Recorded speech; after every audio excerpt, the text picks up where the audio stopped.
Assalamualaikum warahmatullahi wabarakatuh. Perkenalkan kami dari kelompok 5 epidemiologi gizi akan mempresentasikan tentang epidemiologi diare dan kaitannya dengan gizi yang beranggotakan saya sendiri Alivia Maharani dengan NIM 139. Saya sendiri dengan Christine Mutiara Tarigan dengan NIM 62.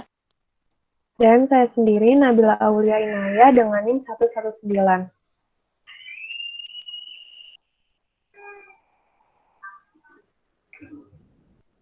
Subbab yang akan kita bahas itu yang pertama ada tentang epidemiologi, yang kedua etiologi, yang ketiga faktor resiko, yang keempat besarnya masalah, yang kelima alternatif intervensi, dan yang terakhir ada berbagai studi tentang diare.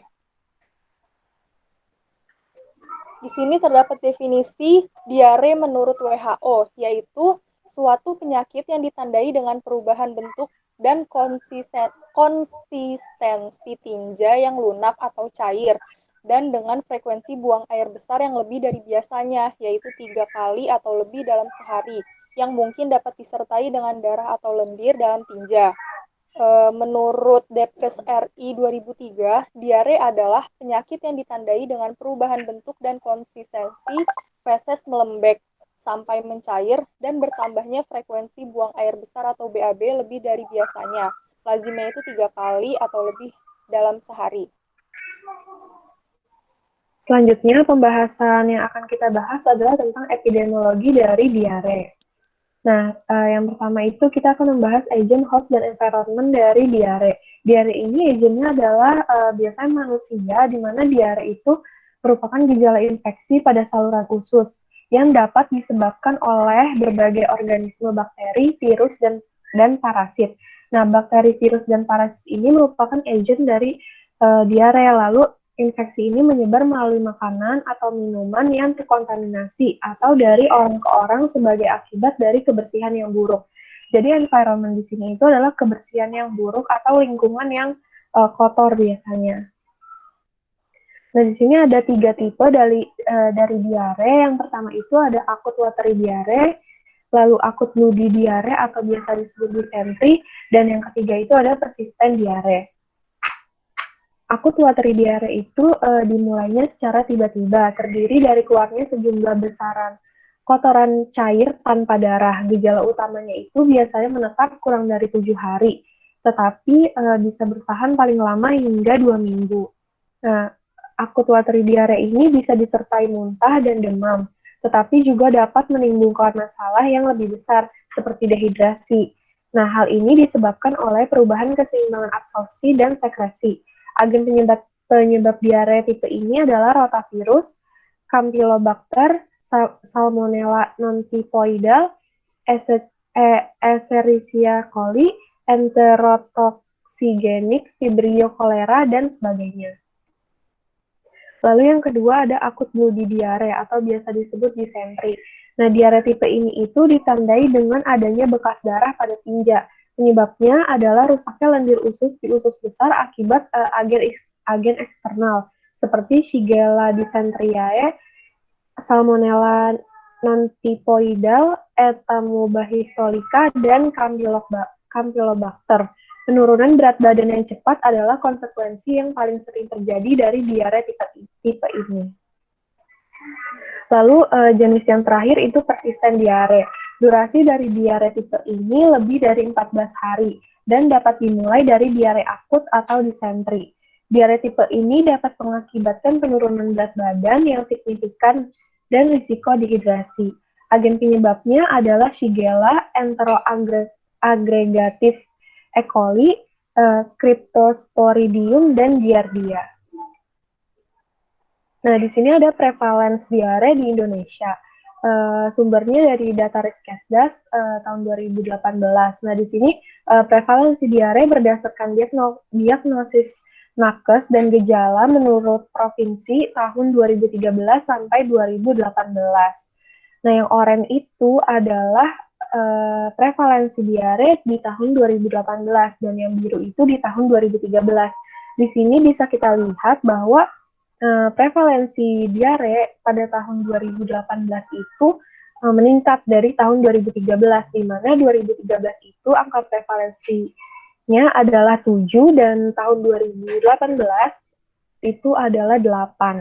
Untuk provinsi yang paling tertinggi itu ada Sulteng dan yang paling rendah itu ada Kepulauan Riau. Nah, kalau ini adalah prevalensi diare balita di Indonesia. Di sini menunjukkan hal yang berbeda. Kalau di prevalensi balita ini menunjukkan adanya penurunan dari tahun 2013 ke tahun 2018, di mana prevalensi diare balita di tahun 2013 itu mencapai angka 18,5, lalu di tahun 2018 itu menurun menjadi 12,3. Untuk provinsi yang tertingginya itu ada di Papua, dan untuk yang terendahnya itu masih sama kayak tadi, itu Kepulauan Riau. Nah, kelompok umur dengan prevalensi diare berdasarkan diagnosis tenaga kesehatan yang tertinggi itu berada pada kelompok umur 1-4 tahun sebesar 11,5%, dan pada bayi sebesar 9%.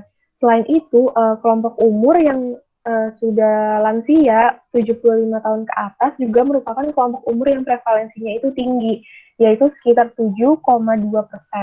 Prevalensi pada perempuan, daerah pedesaan, pendidikan rendah, dan nelayan relatif lebih tinggi dibandingkan pada kelompok lainnya. Selanjutnya kita akan masuk ke etiologi diare. Penyebab diare itu yang pertama itu bisa dari infeksi virus, yaitu rotavirus adenovirus. Yang kedua bisa dari infeksi bakteri, yaitu Shigella, Salmonella, bakteri E. coli, dan Vibrio. Yang ketiga bisa dari infeksi parasit, yaitu Protozoa, E. histolytica, dan Balantidium coli.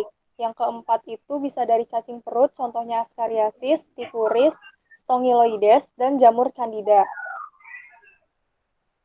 Selanjutnya bisa dari malnutrisi. Nah, diare ini penyebab utama malnutrisi pada anak di bawah 5 tahun. Yang keenam itu ada dari makanan, contohnya kayak makanan basi, beracun, dan juga alergi terhadap makanan. Yang ketujuh ada imunodefisiensi, yaitu gangguan tubuh tak bisa melindungi diri dari bakteri, virus, maupun parasit. Dan yang terakhir itu bisa dari faktor psikologi, rasa takut, dan cemas. Selanjutnya di sini terdapat penyebab tidak langsung penyakit diare juga. Yang pertama itu ada hygiene dan sanitasi, yang kedua perilaku masyarakat, yang ketiga lingkungan hidup, lingkungan rumah, dan juga lingkungan iklim. Yang keempat bisa dari kasus infeksi yang tinggi, yang kelima kekurangan enzim, yang keenam pendidikan dan sosioekonomi, dan yang terakhir ada pengaruh psikis, terkejut, dan ketakutan. Sekarang saya akan membahas pada faktor risiko.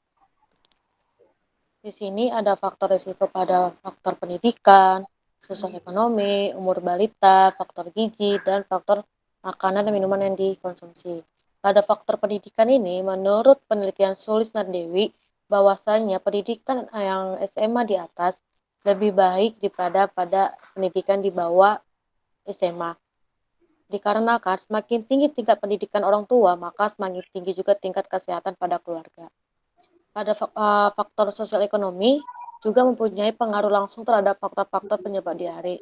Kebanyakan anak yang mudah menderita 13 diare berasal dari keluarga yang besar daya beli rendah, kondisi rumah yang buruk, tidak mempunyai sediaan air bersih memenuhi dengan persyaratan kesehatan dibandingkan dengan sosial ekonomi pada keluarga yang tinggi. 3. Umur balita.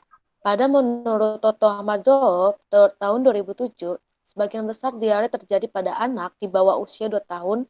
Balita yang berumur 12 sampai 24 bulan mempunyai resiko diare 2,3 kali dibandingkan anak umur 25 sampai 59 bulan. Sekarang faktor gizi.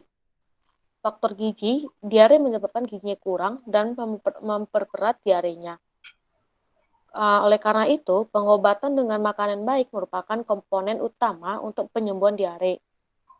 Pada faktor gizi dilihat dari status gizi yang baik, pada 100 sampai 90 itu adalah gizi yang baik, pada kurang lebih kecil dari 90 sampai 70 dengan berat badan per tinggi badan.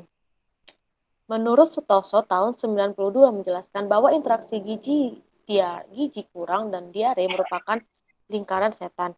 Karena diare menyebabkan kekurangan gizi dan kekurangan gizi akan memperberatkan diare. Oleh karena itu, pengobatan dengan makanan yang cukup dan tepat merupakan komponen untuk pengolahan klinis diare dan juga pengolahan di rumah.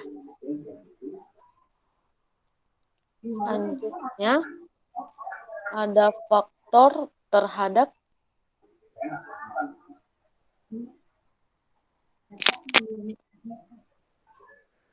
laktosa, ASI, dan pada sumber air dan pada jamban. Pada laktosa, tidak memberikannya ASI sepenuh pada 4-6 bulan pada pertama kehidupan, maka bayi yang tidak diberikan ASI resiko untuk menderita diare lebih besar dibandingkan yang diberikan ASI yang penuh. Pada faktor ASI, bayi yang diberikan ASI lebih terlindungi pada penyakit infeksi terutama diare. Hal ini dikarenakan adanya faktor peningkatan tubuh sel usus sehingga virus dinding usus cepat mengalami pertumbuhan. ASI mengandung antibodi, terutama pada imunoglobulin 15 yang dapat melumpuhkan bakteri patogen E. coli dan berbagai virus dalam saluran pencernaan. ASI, terutama kolostrum, sangat kaya akan sekret imunoglobulin A. ASI mengandung laktosida dan asam nuramemik yang mempunyai sifat antibakterial terhadap E. coli dan Staphylococcus. Pada jamban, risiko kejadian diare lebih besar pada keluarga yang tidak mempunyai fasilitas jamban keluarga, dan penyediaan sarana jamban umum dapat menurunkan risiko kemungkinan terjadi diare. Berkaitan dengan personal hygiene dari masyarakat ditunjang dengan situasi kebiasaan yang menimbulkan pencemaran lingkungan sekitarnya, dan terutama daerah-daerah di mana air merupakan masalah dan kebiasaan buang air besar dengan yang sembarangan. Sumber air. Sumber air adalah tempat mendapatkan air yang digunakan. Air baku tersebut sebelum digunakan adalah diolah dulu dengan dimasak dan disaring. Itu adalah sumber air yang benar. Tapi kalau pada masyarakat yang sumber air dengan tidak diolah dengan baik, maka cenderung kemungkinan terjadinya diare. Lanjut. Selanjutnya, subbab yang akan kita bahas adalah tentang besaran masalah dari diare. Penyakit diare ini merupakan penyebab utama kematian dan kesakitan anak di dunia, dan sebagian besar disebabkan oleh makanan dan sumber air yang terkontaminasi. Di seluruh dunia, 780 juta orang tidak memiliki akses ke air minum yang lebih baik, dan 2,5 miliar kekurangan sanitasi yang lebih baik. Diare akibat infeksi tersebar luas di seluruh negara berkembang.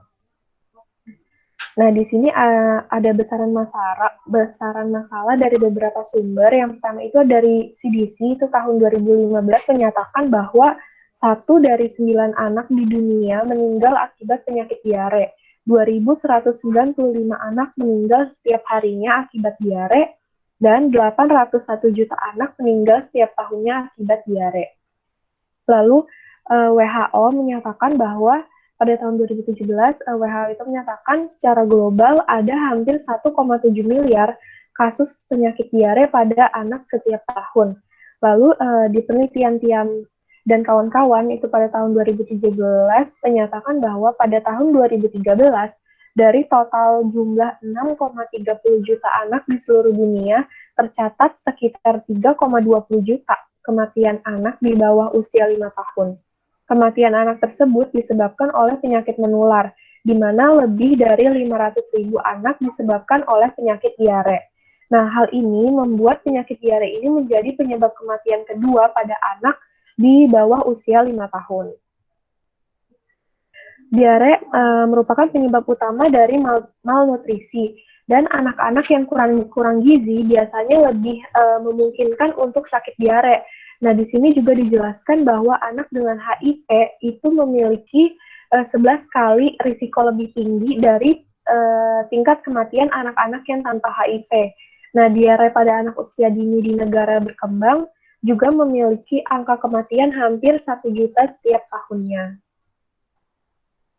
Nah, di sini ada presentase penyebab kematian akibat diare pada bayi dan anak usia 1-4 tahun berdasarkan hasil laporan riset kesehatan dasar atau Riskesdas pada tahun 2013. Nah, di sini bayi yang meninggal akibat diare presentasinya itu sekitar 46%. Dan anak usia 1-4 tahun meninggal akibat diare presentasinya itu sekitar 25%. Nah, di sini ada rekapitulasi KLB diare tahun 2018, di mana pada rekapitulasi KLB diare tahun 2018 ini kasusnya mencapai 756 kasus, kematiannya itu hanya 36 orang, dan CFR-nya itu 4,76%, di mana CFR-nya masih lebih dari 1% yang dianggap belum mereda gitu, masih tinggi. Nah, di sini ada rekapitulasi KLB diare dari tahun 2010 sampai 2018. Di mana di sini CFR-nya itu masih di atas 1% semua, kecuali di tahun 2011 itu 0,4%.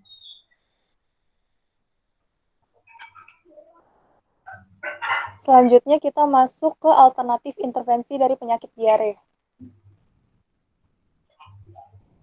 Pencegahan diare bisa dilakukan dengan memilih makanan yang sehat dan tidak memakan makanan yang sembarangan, seperti di pinggir jalan atau tempat yang tidak sehat.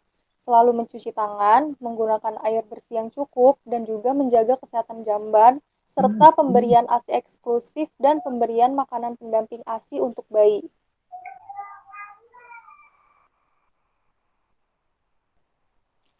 Sekarang saya membahas tentang berbagai studi tentang diare. Sekarang saya mengambil artikel penelitian mengenai hubungan diare dengan status gizi balita di Kelurahan Lubuk Buaya, Kecamatan Kota Tengah, Kota Padang. Lanjut. Di sini pada artikel penelitian itu menggunakan metode penelitian jenis penelitian studi observasional dengan desain cross-seksional. Dan kriteria inklusinya adalah ibu dan balita berusia 12-60 bulan bertempat tinggal di Kelurahan Lubuk Buaya yang bersedia ikut dalam penelitian dengan mendatangani informed consent dan ibu yang mampu berkomunikasi dengan baik. Kriteria inklusinya adalah anak yang dengan catatan fisik atau hidrocephalus cerebral dan amputasi anggota gerak, dan anak yang mengalami sakit berat selama sebulan terakhir kecuali diare berat. Pada artikel penelitian ini menggunakan teknik sampling metode proportionate random sampling. Dan pada artikel penelitian ini variabel independennya adalah status gizi yang dinyatakan dengan variabel berat badan per umur. Pada variabel independennya adalah riwayat diare, yaitu bertambahnya frekuensi defekasi lebih dari 3 kali sehari yang disertai dengan perubahan konsistensi tinja menjadi lebih cair dengan tanpa adanya darah dan lendir dalam sebulan terakhir. Sampel yang diambil adalah sampel berjumlah 145 orang pada 21 RW.